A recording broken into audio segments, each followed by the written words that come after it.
Isang mapagpalang umaga po sa atin mga kalingap. At tayo po ay andito sa landing pad Gumaka. Ayan po. At tayo po ngayon ay pupunta sa Kamuhagin para mag-update po tayo kay Janice. At pina-update po sa atin ni Kenrid TV. At ganun din po, tutuloy na rin po tayo sa mga karpentero na gumawa ng bahay ng Janice para papuntahin po ng dait. At doon po ay may ipapagawa ring bahay si Kenrid para sa kanyang beneficiary. Ayan po. Tayo po ay pupunta ngayon para kung andyan po yung karpentero, makapagayak na po sila hanggang mamayang hapon o ngayong araw para sila ay makapunta na dait. Ayan. At sana po ay suportahan natin si Kenrid TV. Ayan. At siya po ay marami.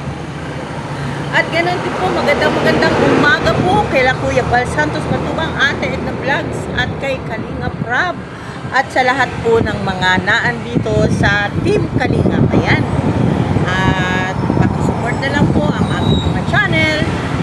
Sa pangunguna po ng aming ambassador, J. Morelo Vlogs, si Beliones Mix TV, at si Rosaraldi Mix Vlog, at siyempre ang inyo pong lingkod, Kalingap Lydia. Ayan po. At tayo po ay pupunta po sa Kamuhagin at tayo po ay magkukumute lang.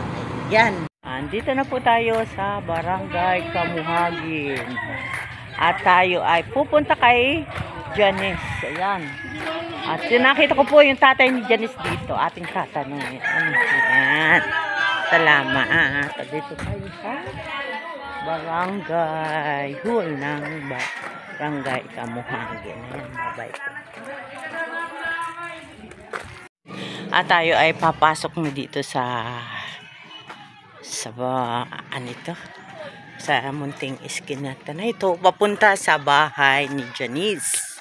Ayan po. At atin pong kukumustahin at atin pong titingnan din ang pamilya ni Kuya dahil dito po sa may barangay hall nakita ko po ang tatay ni Janice. At tinanong ko po si Kuyang karpentero ay ang sabi po ay nasa Bulacan at nagtatrabaho. Ngayon patatawagan daw po sa kanyang pamilya na sasabihin yung aking pakay dito, yung pagpunta ko rito. At si Kenrid po ay may ipapagawang bahay sa kanila. Ano po? Ayan. Kaya Kenrid, sana as soon as possible, si Kuyang karpentero ay makapunta sa dait. Pero ang sabi naman niya sa akin noon, basta magsisimula na ng trabaho doon sa ipagagawa mong bahay, siya daw ay babalik. Babalik daw agad siya para pumunta dyan sa iyo sa dait. Ayan. At naandito na tayo sa tulay. Ayan po. At atin pong bibisitahin lang si Janice at kukumustahin. At kumusta rin ni Kenrid. Ayan po. Ayan. At tayo po ay ayan. At tayo makikidaan dito sa bahay, sa kusina ni ate. At ngayon nga, dito na tayo. Natatanaw na natin ang bahay ni Janice. Ayan. Ayan, may aso. Huwag mo naman akong kagatin, aso. Pupunta lang ako kay Janice. Ayan, ayan na. Natatanaw na natin ang bahay ni Janice. Hello, Janice. Hi. Ayan si Janice. Nakaupo. Hi, Janice. Kumakain yata. Ang tambok na ng pisngi ni Janice sa'yo. Ano? Ayan. Andito po tayo ngayon sa bahay ni Janice. At mukhang siya ay kumakain. Hello, ate. Magandang umaga. Ayan po. Janice! Musta ka? Ha? Ayan. Ate, ano? Nasaan po kaya yung karpintero? Ay, nasa Bulacan po. Ayan. Nasa Bulacan nga daw po si Tatay Karpintero. Paano kaya siya makukontak para... May number po siya kay Kuya Gindred. Ay, mali daw. Hindi daw niya makontak kaya pinapunta niya ako dito. Ay, ibibigay ko sa inyo kung ano. Oo, sige. At magpapagawa na ng bahay si Kindred. Ayan. Hello, Janice.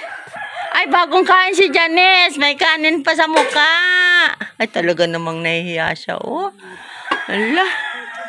Ala. Hello, baby. Si Ate Janice. Oh. Hello, Janice. Nahihiya pa rin. Ayan, kaya nga po ako pumunta dito. At hindi nga niya makontak. Ngayon, sabi ko, sige, pupuntahan ko doon. Ito, number ni Kuya. Ayan.